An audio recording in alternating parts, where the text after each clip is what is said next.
maglalaro tayo ng ng ang tawag dito ng escape to running ahead. Oh my god, naabot ko na to ng ng hanggang dulo. Nabas ko na to na laro eh. Pero hindi naman siya nakakatakot, nakakagulat lang as in. Yan, patay tuloy siya. Takbo. Oh my god, may ulo. Ay, gasto. Sabi ko sa'yo guys eh, nakakagulat eh. Pati yung aso namin nagulat, char.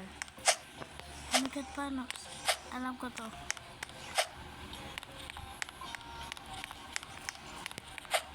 Okay na. Dalawa na lang. Diba dati tatlo yun? Oh my god. Diba ang bilis? Big head, oh my god. Oh my god, oh my god. Ala!